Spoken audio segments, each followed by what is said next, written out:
agindo daquilo que, da forma com que a gente vê. E nós que temos a oportunidade de sermos jovens, né?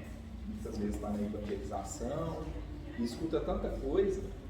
Hoje a gente às vezes está apenas replicando, e precisa replicar uma vez, 2 vezes, 3 vezes, tratar de temas que às vezes, muitas vezes já foram falados, né? Falados de uma outra forma, para que a gente possa entender. Porque nós ainda, no campo do entendimento, dentro daquilo que Jesus nos proporciona, de conhecimento, a gente, às vezes, escuta muito e a gente consegue absorver. Então, precisa escutar uma vez, outra vez, é igual uma criança, né? Você precisa falar a mesma coisa 10 vezes para ver se em algum momento entende. Então, o tema de hoje é evolução.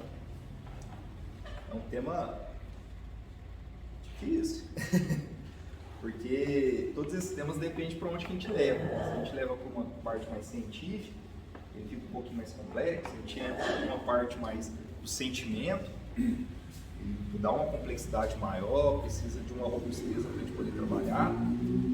Mas como disse um amigo meu uma vez, né, da casa mesmo, trata com simplicidade, leva com simplicidade que está tudo certo, né? Então, dentro daquela simplicidade, dentro daquilo que, nesse momento, meu momento evolutivo, eu consegui trazer, foi uma surpresa, eu não estava designado para fazer esse tema.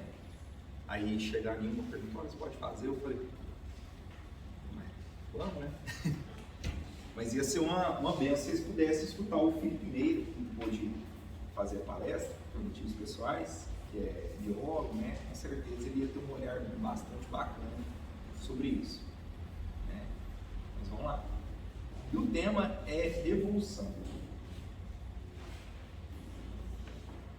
E a evolução, quando eu fui buscar o significado, o entendimento do que significa a evolução, ela tem uma associação muito grande com aquilo que eles entendem como progresso.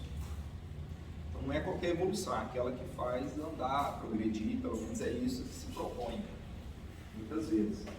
Então, e ela tem basicamente 2 significados muito bem marcados. Uma é no sentido do progresso, do processo, que é a modificação constante e progressiva, alterando um espaço ou uma condição. Então você consegue fazer uma alteração, uma mudança, né? E não dá para a gente poder falar que só existe falar sobre evolução a respeito de uma coisa ou outra, né? A evolução está sobre todas as vertentes, né? E dentro daquilo que a gente entende como fatores sociais, coisas que influenciam dentro da sociedade, nós temos, por exemplo, a locomoção. E dentro da locomoção, houve uma evolução. Então nós temos alguns marcos dentro da nossa sociedade. Então eu busquei algumas coisinhas para a gente poder entender, né, como age aí a tecnologia, a ciência, que é de 1800 para cá. Por exemplo, a primeira travessia de barco a vapor foi feita em 1807. Vale ali 200 anos, né? Locomotiva a vapor 1807, motor a combustão só 1886, primeiro automóvel 1886, e aí vem primeiro trator, primeiro ônibus 1895, e primeiro avião 1906. Dá uma briga aí nesse negócio do avião, né? Mas vamos ver aqui, com referência. Isso aí no campo da locomoção. No campo da medicina, a primeira vacina, né, é 1796. Isso tudo aqui eu busquei assim, basicamente na internet, tá, pessoal? Não sou especialista no assunto, mas a gente poder ter um norte como uma referência, né? A anestesia foi em 1842.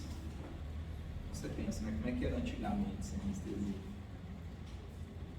Dentro da cultura de células laboratoriais, que isso traz foi lá em 1906. O primeiro antibiótico, a penicilina, eu vi registro dele em 1929.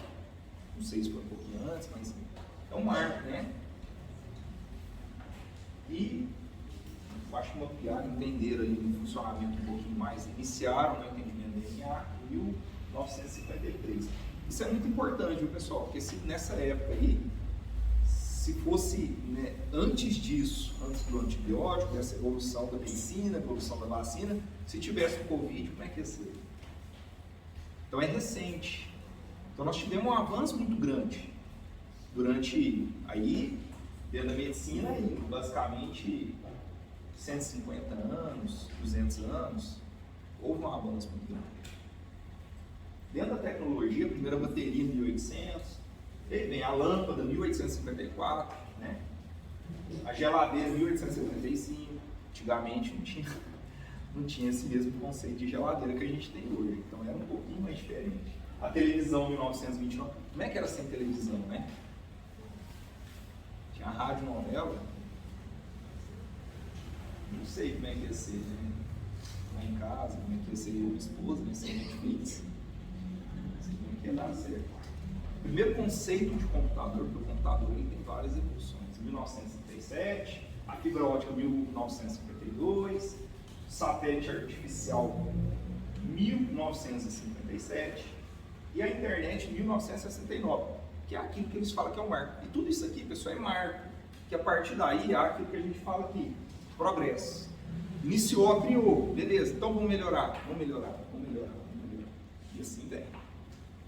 E dentro daquilo que é social, acho que é interessante também para a gente poder ver que as coisas começam a mudar de uma maneira, né, mais para frente, a partir de Revolução Francesa, e vem tudo isso.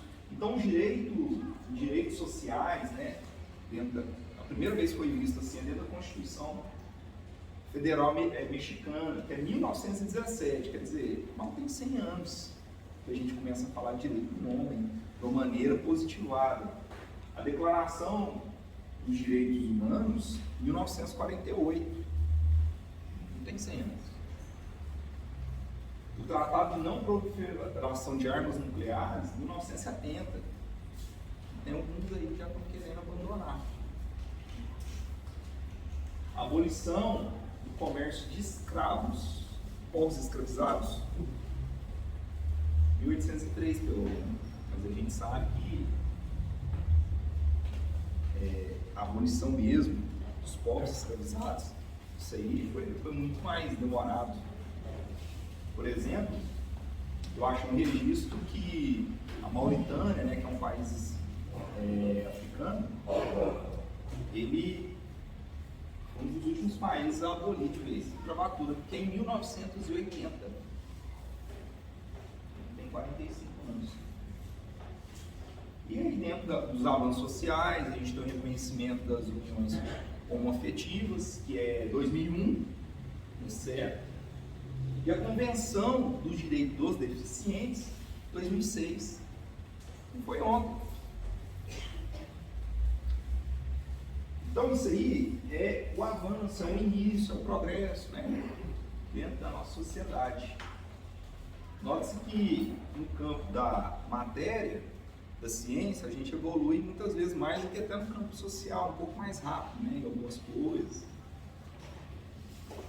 Isso é importante. E aí, o segundo significado dentro da evolução seria a teoria evolucionista, né? Chamam até de seleção natural, tem ali a contribuição de Darwin, de Wallace, né? Que é o que a gente mais vê, que seria aquela questão da seleção natural, em que as espécies se adaptam ao ambiente, em que há aquelas espécies que se adaptam melhor, elas progridem para aquilo que a gente chama de evolução, e que dentro, inclusive, né, do livro dos Espíritos, ele fala das diversidades da raça humana, né? Na questão 52, ele fala onde que ele provém as diferenças físicas e morais que distinguem a raça humana na Terra, né? E aí tem o clima, da vida, da sociedade, dos costumes, né? E aí ele pergunta também, onde o homem surgiu em muitos pontos do globo? Sim, em épocas variáveis, o que também constitui uma das causas da diversidade das raças. Depois dispensando-se o homem do clima diverso e aliando-se a outras raças formando os novos tipos. Então, a questão também da evolução no sentido, vamos dizer assim, material da nossa matéria, dos animais, tá aí, que é muito bem aceita, inclusive dentro do espiritismo, né? Fala sobre essa questão da evolução. Mas isso aí é o significado que a gente busca no conceito geral, dentro de um dicionário, dentro de um... Não é aquele significado antigo, mas... Ou não? Você fala em qual sentido? Porque antigamente matéria significava tudo que possuía, nasce e ocupava um lugar no espaço. Próter, Deus, isso, mas mas matéria isso. hoje você vê só que a cor escura. Mas a gente fala no sentido do avanço, né? Da matéria, da transformação, do uso, né? Nesse sentido, que aí fala que é como que a gente faz a evolução, né? E aí, mas o que o espiritismo assim significa, né? Essa questão da evolução. E aí vem que dos espíritos, então uma pergunta 115, interessante, fala assim: dos espíritos não terão sido criados bons e outros maus? Aí ele fala: a cada um Deus, né, criou os espíritos simples e ignorantes. Não criou mal e bom, criou simples e ignorantes. Vai depender de cada um. Isso. E a cada um deu determinada missão. Então qual que é a missão, né? Com o fim de esclarecer-os e de os fazer chegar progressivamente à perfeição, pelo conhecimento da verdade e para aproximá-lo de si. Nessa perfeição é que eles encontram a pura e eterna felicidade. Basicamente, está falando, né, que Deus criou a gente simples, ignorante, criou a gente para poder, com a missão da gente se esclarecer, da gente progredir, para que a gente possa o quê? Chegar àquele conceito de perfeição, que seria o progresso, e aproximá-lo de Deus. Então, a gente, quanto mais a gente se burila, mais quando a gente tem mais evolução, a gente se aproxima de Deus. E assim é que encontra a pura e eterna felicidade, que é aquilo que a gente vive procurando o tempo todo, né? O tempo todo, constantemente, tentando ser feliz, viver, buscar a felicidade, buscar os bons sentimentos, as boas sensações, né? Para tentar ser um pouquinho mais feliz, um pouquinho mais. Então, Deus nos cria para quê? Para a felicidade. E é interessante, né, que dentro do campo daquilo que se tem, dentro dos Espíritos, fala que existem três coisas no universo, né? Que é Deus, que é o Espírito, que é a matéria. E essas duas últimas são criadas por Deus. E não é à toa. Não é à toa. Então, puxando esse trecho aí. Então, sem dúvida, pergunta, né? A vida corpórea é uma estada temporária nesse mundo, devendo no futuro constituir objeto da mesa principal. Na verdade, essa questão 898 é uma pergunta. Se a gente tem tão pouco tempo aqui na Terra, é necessário então a gente buscar essa evolução tecnológica da matéria, né? Para quê então, né? Qual que é o sentido de a gente buscar? Ele fala, primeiramente, ele fala que essa busca de evolução social, tecnológica, material, ela põe em condições de auxiliar o vosso irmão. Depois o vosso espírito subirá mais depressa, e se houver progredido em inteligência. Nenhum conhecimento é inútil. Todos, mais ou menos, contribuem para o progresso, porque o espírito, para ser perfeito, tem que saber tudo.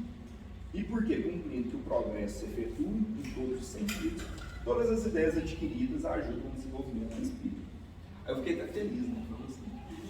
Aquele que quer ser médico, aquele que quer entender um pouquinho de tudo. Nossa, nessa eu queria ter estudado física, queria ter estudado isso, queria ter estudado aquilo. Calma. Nós vamos ter que saber tudo. Isso aí faz parte do progresso, né? Então, o progresso, ele também está com conhecimento. Então, vocês ficam tranquilos aí. Quem quer ser médico aí, se não foi nessa, vai ser uma outra. Eu queria continuar sendo professora de matemática, você lembra, né? E qual que é o maior obstáculo do nosso progresso? E ele fala, o orgulho e o egoísmo. Mas ele puxa. Refiro-me ao progresso moral, porquanto o intelectual se efetua sempre. À primeira vista, parece mesmo que o progresso intelectual duplica a atividade daqueles vícios, desenvolvendo a ambição e o gosto das riquezas, que seu turno incitam o homem a empreender pesquisas que esclarecem o espírito. Se eu não estou enganado, eu li assim, que na realidade é assim, a gente sempre está progredindo materialmente. Às vezes a gente fica um pouquinho para trás moralmente. Aí vem uma dificuldade, que são outras questões, e Deus, vamos gente, vamos, uma coisa, tem que andar, tentar acompanhando. Só que aí, quando a gente evolui tecnologicamente, cientificamente, a impressão que dá, eu não sei se vocês sentiram isso também, é que parece que o mundo, em vez de progredir, está até regredindo moralmente. Eu não sei se vocês tiveram essa visão. Porque começa a aparecer umas coisas que você fala assim, rapaz, todo dia é golpe na internet, é umas coisas bem difíceis na internet que a gente vê, né? Algumas coisas assim que a gente fala, nossa, né, mas o povo está até falando aí de regeneração, mas moralmente parece que a gente está tão atrasado em alguns momentos. Recentemente aí eu vi na internet, né, a questão do racismo, né, nos países de primeiro mundo. A gente fica triste, fala assim, nossa, mas parece que o povo está avançando tanto aí, tecnologicamente, está fazendo tanta coisa boa, inventando tanta coisa, celular. Hoje em dia você tem a tecnologia na sua mão, coisas que há 50 anos às vezes não era nem pensado. Mas parece que as pessoas não estão desenvolvendo. Na verdade, ele fala que assim, quando você tem um avanço tecnológico, muitas vezes esse avanço te possibilita coisas, tanto coisas boas, tanto coisas ruins. Não é? E aí, muitas vezes, facilita, inclusive, que as coisas ruins se proliferem de uma maneira que se pareça mais. Antigamente, a pessoa, para poder para dar um golpe, passar a perna em alguém, cometer, por exemplo, um estelionato, ela precisava criar toda uma sistemática, sair de casa, comunhar com outras pessoas, pegar alguém, passar a perna. Hoje em dia, ela senta na frente do computador e faz. E ela faz com 1, faz com 2, faz com 3, faz com 4. Então, por isso que a gente fala assim, nossa, mas parece que tem tanta coisa. Mas não é porque muitas vezes a tecnologia, ela possibilita, né, o avanço, as possibilidades, ela nos dá possibilidades. E aí você fala assim, nossa, mas por quê, né? No mundo vem a tecnologia que seria uma coisa boa e às vezes é usada para uma coisa ruim. Aí eu puxar a parábola do joio e do trigo que eu trabalhei em janeiro, né, que tudo vai dando subsídio para a gente. Fala assim, todas as vezes, Deus só planta trigo, Ele não planta joio. E todas as vezes que Ele planta trigo, o joio aparece. Só nesse momento é importante a gente estar equilibrado mentalmente, em vibração, todos nós somos também sustentação. Então vamos manter que vocês vão ver que vai dar tudo certo. E assim, pessoal, então todas as vezes que Deus planta o trigo, vem o joio junto. O que está querendo dizer? Gente, toda vez que eu trago uma coisa boa no campo das experiências dos homens, para que ele possa melhorar, aí vem uma coisa ruim, porque vocês são imperfeitos, não tem como. O joio vai aparecer junto com o trigo, não tem jeito. Então, às vezes, a gente tem essa sensação, mas a gente não pode se deixar levar por isso, que as coisas estão... Não, apenas está trazendo mais à tona aquilo que já está ali. E que é bom e é interessante, porque a gente começa a ver coisas que às vezes a gente não percebia. Isso no campo da evolução. Mas e aí? O que você está falando aqui de evolução aqui, evolução ali, evolução colar? Até agora eu não entendi o que é a evolução do Espiritismo. O que eu estou querendo dizer é o seguinte, que o compromisso do Espiritismo é com o ser, a evolução do ser. E que todas essas evoluções, em plano menor, direcionam uma evolução coletiva para um plano maior. Que é o quê? Que é a evolução do espírito. Então, tudo que está aí, que a gente tem de evolução, é para quê? Para fazer com que nós, enquanto espíritos, possamos, no campo das experiências, das possibilidades, possamos crescer, ascender. A quem? A Deus. Então, essa cadeira que nós estamos aqui sentando, o carro que te trouxe aqui, ou o Uber, ou o ônibus, ou a rua que te possibilitou andar melhor e mais rápido. Quem aí andava no chão de terra sabe, nós estamos falando. A bicicleta, o celular que proporcionou um estudo para fazer essa palestra, essa casa aqui que está, tudo, inclusive o meu irmão, é no campo das experiências, possibilidade para que eu, enquanto espírito imortal, possa evoluir. E isso é muito importante a gente fazer essa colocação. Por quê? Porque às vezes a gente se perde. Às vezes a gente começa a misturar as coisas. A gente pega o objetivo principal, coloca como secundário, e começa a pegar as coisas e acha que a finalidade é a evolução pela evolução. Evolução das coisas, evolução da física, da ciência em si mesmo. Tudo se opera para o bem maior, que é a evolução do ser. E é com esse compromisso a que o Espiritismo ele se propõe, evolução do ser. Tudo que tem de obra, inclusive, né? Muitas obras, o Chico fez muita coisa, só o Chico daria já um estudo para uma reencarnação inteira, fora os outros autores, né? Tantos outros, para a gente poder entender, compreender o campo das experiências para poder crescer. Então, para a gente poder entender, então falar assim, não, então beleza. Então estamos falando aqui que é para poder evoluir e tal. Então qual que é a característica dessa galera que vai chegando lá em cima? Para a gente poder entender. Porque às vezes fica meio vago, né? Ah, mas eu tenho que evoluir, mas espera aí. Evoluir o quê? Como? Quando? Né? O que é o principal aí? O que eu tenho que dar uma atenção maior? E aí, a gente pega o grau de evolução dos espíritos. E é importante a gente entender que, assim, Kardec vai colocar nas coisas, ele gosta de separar direitinho, ele gosta de classificar, né? Para ele poder entender de uma maneira que ele era cientista, era pedagogo, Então, assim, ele fala assim, não, para eu poder entender, eu preciso classificar, setorizar, que aí eu tenho um panorama geral, eu posso entender, compreender e adquirir outros conhecimentos. Então, ele fala assim, classificação dos espíritos. Ele fala, os espíritos puros. Aí eu fiz um resumo, né? Fala que os espíritos puros não sofrem nenhuma influência da matéria. Então, a matéria não os influencia, são eles que manipulam a matéria. Basicamente é isso. Então, aquelas três coisas que nós falamos tem no universo: Deus, matéria e espírito. Então, os espíritos puros, eles não se influenciam. Aí, dentro da relação, ele tem superioridade moral de outras, com os espíritos de outras ordens. Tem uma felicidade inalterável. Então, pode acontecer o que tiver. Pode acabar o gás. Ele não vai ficar bravo. À noite, vou fazer já acabou o gás. Não vai ficar bravo.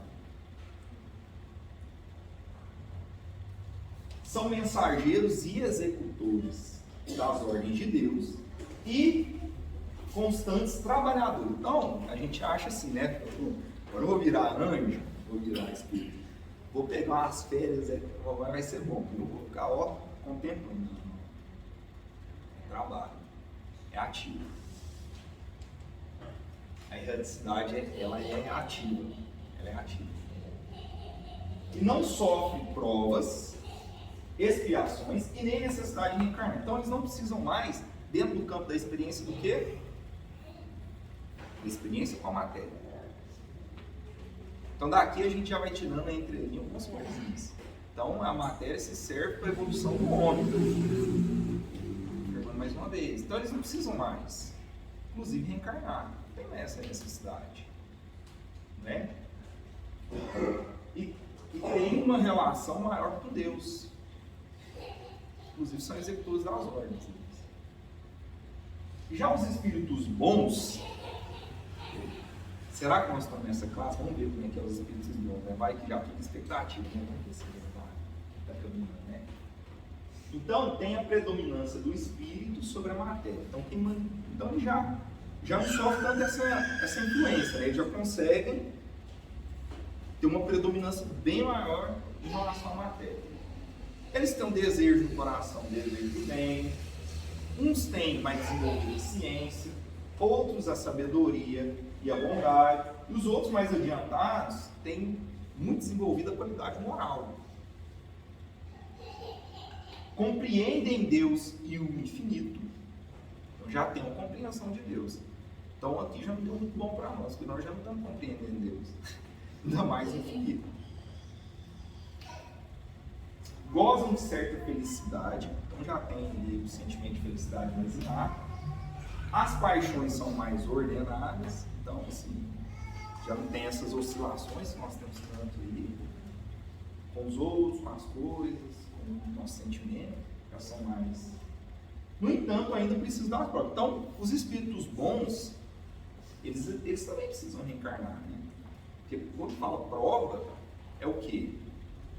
É vir aqui. Aqui é o momento da prova. O mundo é uma escola, né? Então a Bíblia fala assim, o mundo é escola e eu vim só para merendar, né? Não julgo. Não estou julgando. Mas o mundo é uma escola, realmente. Porque muitas vezes a gente tem essa visão, né, de uma dívida eterna que a gente tem aqui para pagar. Uma dívida eterna. Parecendo que a vida é o SPC Serasa e o tempo todo te cobrando. Não é. Nós viemos aqui para aprender e para reparar. E aprender reparando. Né? Então a gente tem que tirar essa visão punitiva. Nós estamos aqui para aprender, para desenvolver uns com os outros. Né? Aí você pega a minha esposa, né, a pessoa, espírito, né, bonito, e coloca assim, às vezes quando eu fico, oh Deus, né? O pessoal fala, nossa, mas sua esposa é tão maravilhosa, mas você deu sorte. Eu falo assim, não, deve ser muito difícil, né? Eu devo ter dado uma sorte. Nossa, eu falo assim, não, mas ele deu sorte, hein? É, mas né? Para os alunos mais difíceis, Deus coloca os melhores professores, né? E aí tem os espíritos imperfeitos, que é a predominância da matéria sobre o espírito. Que aí a inteligência pode se achar aliada à maldade e à malícia. Muitas vezes nós usamos da tecnologia para a maldade e para a malícia. Cria-se uma coisa boa, pega essa coisa, subverte com uma coisa ruim. Às vezes. Né? Ou se estuda e corre para aprender uma coisa, para ter um avanço, para fazer uma coisa às vezes. Nem todos são essencialmente maus. Nem todos.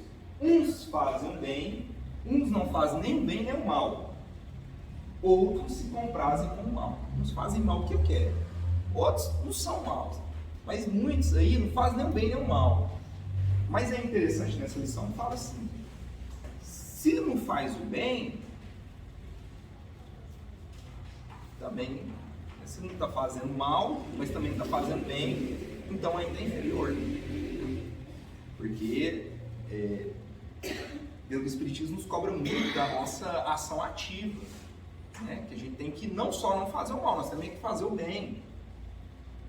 Nós precisamos avançar nessa seara, né? Fazer o bem, fazer melhor, ajuda. E aí, tem a intuição de Deus, então a intuição, né? Não entendemos a intuição, mas não a compreendem, e tem restrito conhecimento das coisas e dos mundos espíritas, e se confundem com as ideias e preceitos da vida corporal.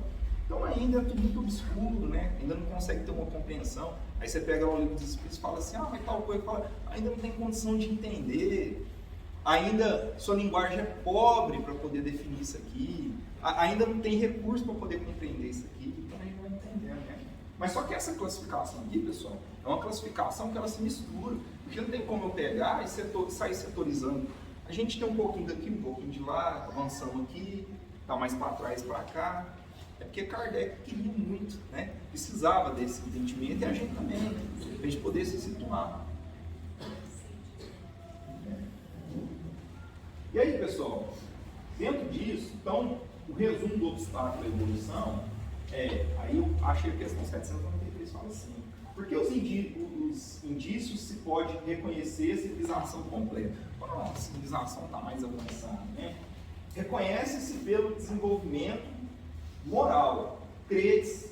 Aí eu achei muito perfeita essa resposta aqui, porque ele fala assim, ele só não se compraz em responder, mas ele se compraz também em explicar onde que é o pensamento, onde que a gente se equivoca, né?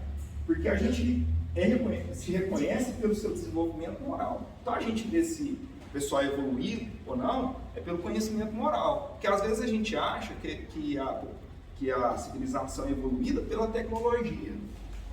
E aí que está o grande erro. Que a gente fala assim, mas nós já estamos desenvolvidos. Mas não é pela tecnologia, porque lá no outro quadro, vocês viram tecnologia lá atrás. Científico. Isso tudo ajuda no progresso, mas é na moral. Não tem jeito. Por isso que os ensinamentos de Jesus é tão atual até hoje. Por isso que nós estamos tentando entender, ainda estamos lendo. Por quê? Porque é isso que a gente precisa. Esse que é o foco. É moral.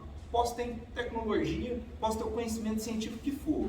Se minha moral for pouco desenvolvida, engraçado, né? Quando a gente fala assim, teve uns irmãos nossos aí que tinham um conhecimento tecnológico muito grande, né? Mas a moral um pouco desenvolvida, né? Passou um tempo ali, os livros que falam, né? Então, é um alerta para a gente poder pensar. O que realmente nós estamos precisando desenvolver e melhorar? E aí, fala assim, credes que estáis muito adiantados, porque tendes feito grandes descobertas e obtido maravilhosas invenções. Porque os alojais e vestis melhor do que os selvagens. Né? Todavia não tereis verdadeiramente o direito de dizer-vos civilizados, senão quando de vossa sociedade houverdes banido os vícios que a desonram, e quando viverdes como irmãos, praticando a caridade cristã. Até então sereis apenas um povo esclarecido, que percorram a primeira fase da civilização. Isso dá tão desânimo. Nossa, eu achei que nós estávamos indo assim, né? Mas aí, fala assim, mas moralmente nós estamos evoluindo. Basicamente a gente entende que o nosso maior obstáculo é no quê? No campo das relações. Esse é que é o nosso maior obstáculo, esse que é o grande problema. E quando eu falo relação, a gente pode pensar assim, mas eu tenho só ser bondoso com meu irmão. Mas não é. Se a gente analisar o nosso mundo, vamos ver se a gente realmente está com essa moral assim. Como que está a nossa sociedade no campo moral? Que a gente está falando tanto em regeneração. Como é que está? Nós já conseguimos tirar dentro da nossa sociedade o preconceito racial? Não. Até hoje não existe preconceito. Aqui no Brasil, acho que foi 1888, a gente basicamente tem 145 anos. Foi ontem. Essa lei, no caso da lei dos escravos. O Brasil tem 500 anos, basicamente. Um terço dele apenas que a gente não tem mais escravidão. Povos escravizados. Mas agora tem muito aí desse trabalho. Uma coisa que eu tenho que expor aqui. Sim. Desculpa. Eu venho falar, mas eu tenho que expor aqui sobre o racismo, né, que vem há quantos anos, né? Eu falo assim, com relação à cor da pele, para mim, né, em relação a nada. Mas com relação à cor, à pele preta, o que acontece? Eu acho que eles puxam o racismo para si mesmo. Igual, por exemplo, eu gosto mais do congado, eu entro no meio das pessoas, né, de pele afro, pode falar, não pode falar preta, tal.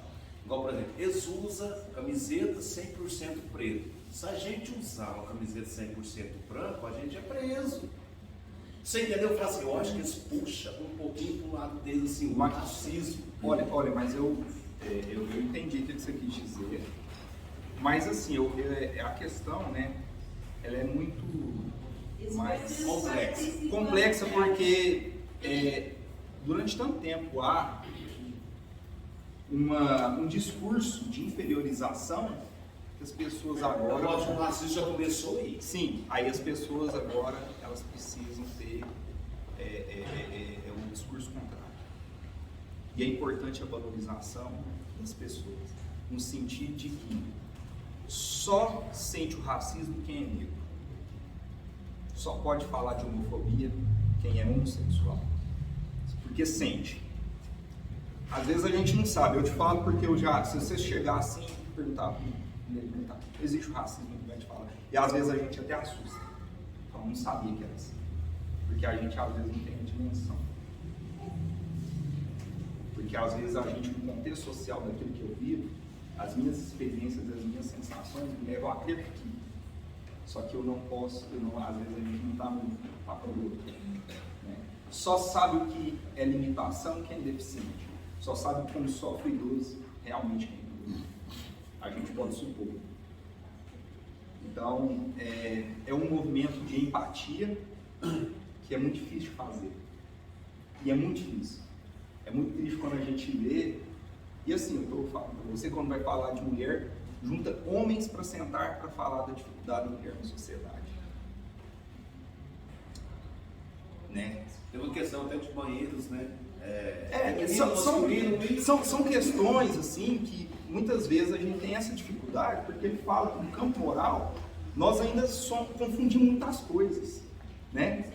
A gente confunde a moral com o direito, com a religião, a gente mistura tudo, nós não conseguimos colocar o que deve ser colocado no local certo, né? Porque, por exemplo, a questão da orientação sexual está na esfera pessoal de cada um. Quem somos nós para falar o que é certo e errado? Quem sou eu para falar você não deve, você não pode? Quem sou eu para te dar a felicidade do outro? Então, se eu não entendo, se eu não falo, eu simplesmente me calo e respeito. Porque é isso que Jesus vem falar. A gente tem que respeitar tudo aquilo que é diferente a nós. Estudar, não julgar. Né? E esse é o grande desafio hoje em dia para nós. Porque enquanto ainda a gente vai para um país onde as pessoas se juntam para poder cometer o racismo e a sociedade no geral se cala, né? Ainda não tem como a gente falar de transição planetária, porque no campo moral nós estamos muito atrás, né? Porque o compromisso do espiritismo é com o bem-estar social. As pessoas têm que se sentir bem na sociedade que está. Enquanto elas não conseguirem se sentir bem, a gente não pode falar de uma sociedade igualitária. E aí, mas eu agradeço a sua contribuição. Só mais 20 segundinhos. Fala assim, apesar do conhecimento está passando para a gente, nossa, maravilha, viu? Fala assim, vai ter situações que a gente vai ter que passar. Você chegar num lugar, às vezes a pessoa tá no trânsito, não sei o que e tal. Aí sua filha de 14 anos entrou no banheiro, aí uma pessoa de sexo feminino, por ele achar ser feminina, vai entrar no mesmo banheiro, você não vai aceitar. Então tem uma série de coisas envolvidas. Até política mesmo, você entendeu? É, muita coisa, a gente precisa pensar, sentir, entender o contexto, né? Isso, mas é importante a gente parar e conversar, entender e buscar o conhecimento para quê? Para que a gente possa o quê? Evoluir. Porque às vezes a gente não entende, não compreende, mas é importante sempre a gente exercitar o diálogo, né? E isso sai daqui às vezes e vai acontecer lá fora, porque dentro das leis naturais, o próprio Kardec fala da lei da sociedade, da lei do progresso. Então ele fala, ele questiona essas coisas dentro dos espíritos, da questão sexual, da questão racial, e ele traz esse diálogo para quê? Porque, gente, a minha salvação está no modo com que eu me relaciono com o irmão. Porque o irmão é a manifestação de Deus na minha vida. A providência divina vem pelo irmão. Não é? providência de vida, bem pelo irmão. Então está no campo das relações, a minha relação com a matéria e a minha relação com o irmão. E assim, para poder falar da matéria, eu queria falar um negócio muito legal, que é da escada de Jacó. Porque muitas vezes a gente fala assim, mas é matéria, né? Tem lá um jovem rico, né? Jovem rico. Né? Jesus fala o quê? Que tem uma passagem que fala que vende tudo e os outros que vendam seus bens e distribuam. Aí ele fala, mas eu sigo todas as outras leis, mas eu não dou conta ainda de desfazer das minhas coisas, vou ficar triste, eu sou muito rico. Aí fala, é mais fácil passar um camelo por um buraco da agulha do que um rico entrar no reino do céu. Mas peraí, né? No campo da matéria, está errado a gente essa relação com a riqueza, com as coisas. Aí a gente fala, né? Eu queria contar para vocês a escada de Jacó, que eu acho muito interessante. A escada de Jacó, Jacó, sabe, era filho de Isaac, e que era filho de Abraão. E aí ele vem e fez uma profecia, né? Olha, Israel, ele fala assim, Isaac, o teu filho nascerá as tribos. 2 tribos, faz uma profecia. Só que aí, Jacó tinha um irmão. E antigamente era assim, quem era o irmão primogênito, ele tinha direito a pelo menos o dobro, que tem relatos, né? O dobro da herança do pai, do irmão mais novo. Ele era o chefe da família, chefe religioso. E aí tinha a promessa de que Jacó ia tomar esse lugar. Mas Jacó, muito esperto, muito ambicioso, ele faz aqui.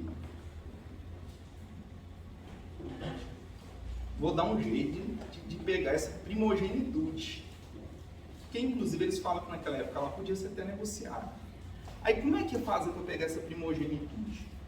Né? Para ele poder ser o chefe de tudo, tomar conta, criar as tribos. O que ele ia fazer? Já sei o que ele ia fazer. Aí ele pega e tem um momento da caça, né, que ele está cozinhando, o irmão dele chega assim, tô querendo um pouquinho de alimento aí, me passa a primogenitude. Já está todo esperto, né? Já investindo, já querendo tomar o lugar do irmão. Aí ele chega no pai, que é Isaac. Um dia, aproveitando que o pai já estava mais de idade, já não via direito, fingiu que era o irmão mais velho, e para você passar a primogenitude, ele tinha que o quê? Abençoar. Tinha que passar, tinha que dar a benção. Aí ele fingiu que era o irmão mais velho, né? Estou falando aqui de maneira rápida, pessoal. Fingiu que era o irmão mais velho e pega essa primogenitude para ele. O pai abençoa. Quando o pai descobre que Jacó não é o irmão mais velho, que é o irmão mais velho, que era gêmeo. E o irmão descobre também, mas ele fica bravo demais com Jacó. Aí fala assim, o irmão mais velho fala, eu vou matar Jacó. E a mãe já vendo, a mãe fala o quê? Jacó, vamos fazer um negócio aqui, que eu estou vendo que eu vou perder meus 2 filhos. Né? Vai dar. Porque você passou a perda no seu irmão aqui, basicamente assim. Vamos fazer o seguinte, você vai pegar, você vai para a casa do seu tio, entendeu? E lá, eu vou falar aqui que a gente não deve se casar, que as mulheres daqui não são boas para casar com você, eu vou falar com seu pai, e você vai para a casa do seu tio, e lá você casa com sua prima. E aí você sai daqui, aí o dia que tiver o coração mais manso, eu vou te avisar, e você volta, beleza? Porque ele seria o herdeiro do negócio. E aí ele faz o quê? Então tá, então eu vou, né? Não é bobo. Porque mãe sempre defende o irmão mais novo. Experiência. Tá? O caçula, ele é protegido. E aí ele pega e vai. Aí no meio do caminho, anoitece, ele fala, vou dormir. E ele deita lá numa caverna, né? E aí ele pega uma pedra, põe na cabideira. Aí a gente não sabe se é da cabideira no sentido, como se diz, ali da cama onde ele deita, ou se ele pega a pedra e deita. Né? Há divergências ali. Mas aí o negócio é que Jacó tem um sonho, que ele vê uma escada, que essa escada vem do alto até a terra, uma escada, e sobe anjo, e desce anjo. e sobe ano, e desce ano. E Deus vem até ele e faz o quê? E faz uma profecia, uma revelação. Fala, olha, você realmente que vai conduzir esse processo, a profecia que eu fiz lá atrás. Que é o quê? As tribos, criar, povoar a terra. Beleza. Aí ele entende. Aí esse sonho interessante da Bíblia é que você tem algumas interpretações, né? Tem toda uma regra para interpretar. Mas aí ela traz um pensamento, que aí o que o Jacó faz? O Jacó pega, acorda, opa, e a primeira coisa que ele pega, nossa, eu falei, esse solo é sagrado, esse solo que eu estou sentando aqui, a porta do céu é aqui. E outra coisa, essa pedra aqui, vou usar ela de alicerce. Aí dá para a gente tirar vários entendimentos aí. Primeiro, ele vê que são, para caminho de Deus, que a gente tem que seguir até Deus, né? Você tem vários degraus, várias escadas evolutivas, que só sobe todas as escadas, quem? São os anjos, que moralmente são mais evoluídos que a gente, que influencia sobre a matéria. Mas tira outra coisa também, que eles descem. Eles descem o quê? No sentido que a terra, dos menos favorecidos que ainda estão nessa senda, para fazer o quê? Para prestar auxílio. E engraçado que eu, né, acredito que o lugar onde há mais espíritos que ajudam é o próprio umbral, que é onde há mais espíritos necessitados. E onde há necessidade é o quê? Providência divina.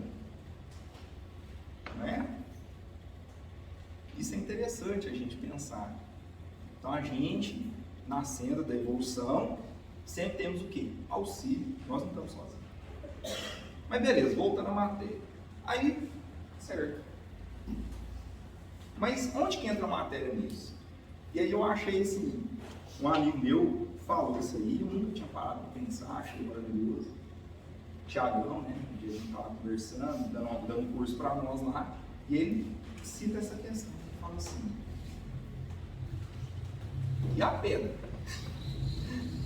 Que ele pega, fala, isso aqui é solo sagrado.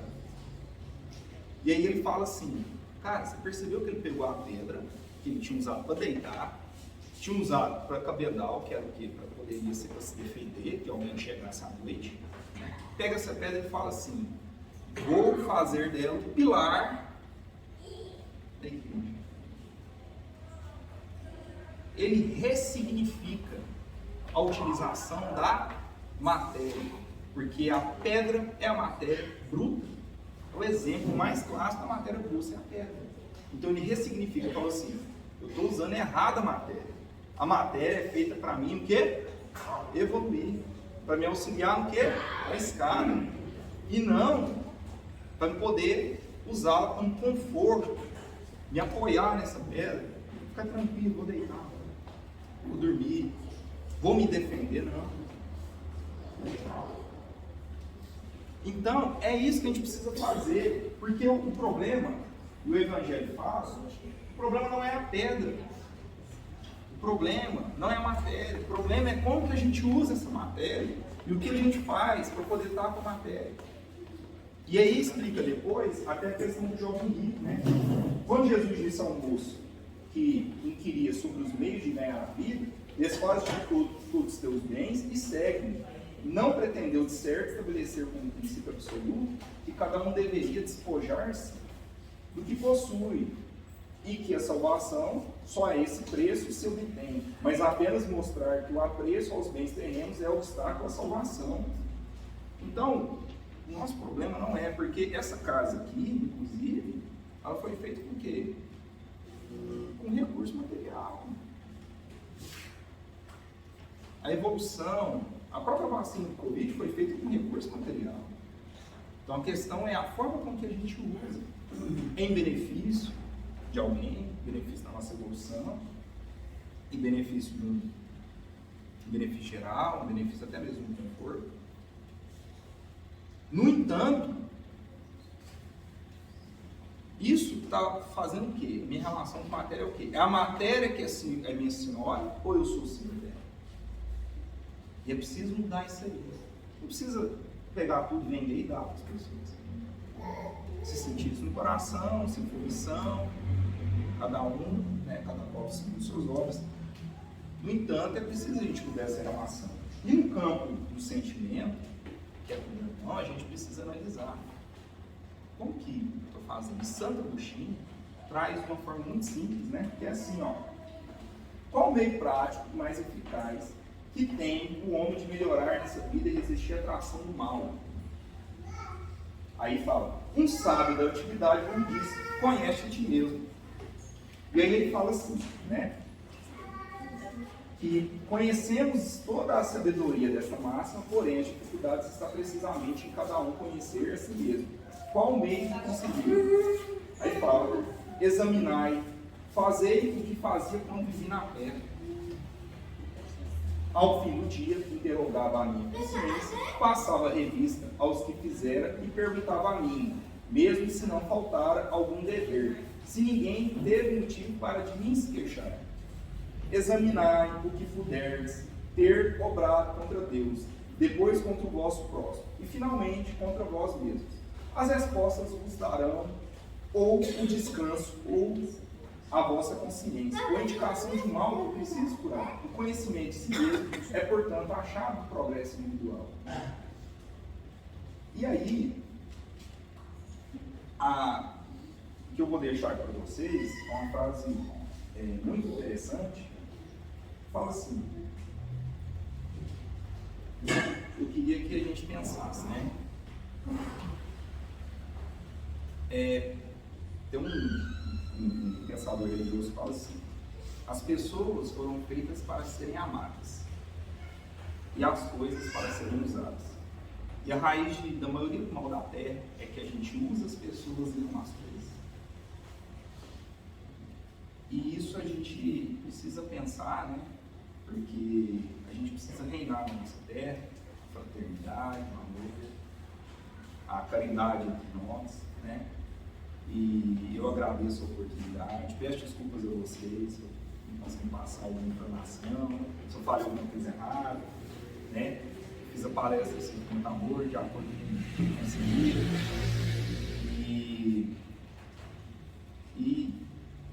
E a gente não é dono da verdade.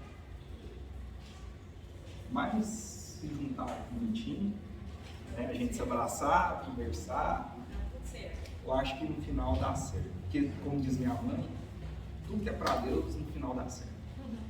Bom, muito obrigado. A gente pode fazer oração?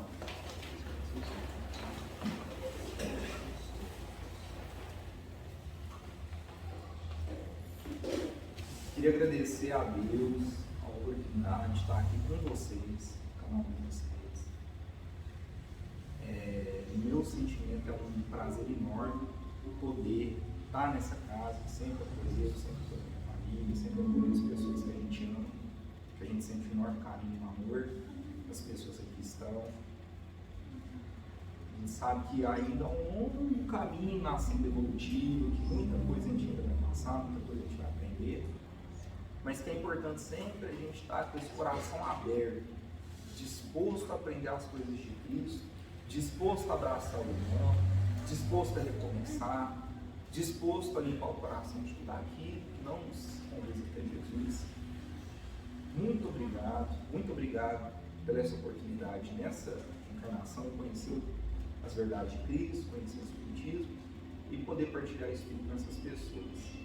Ave Maria, cheia de graça, o Senhor é convosco.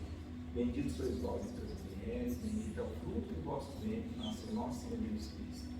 Santa Maria, Mãe de Jesus, rogai por nós pecadores, agora e na hora de nossa morte.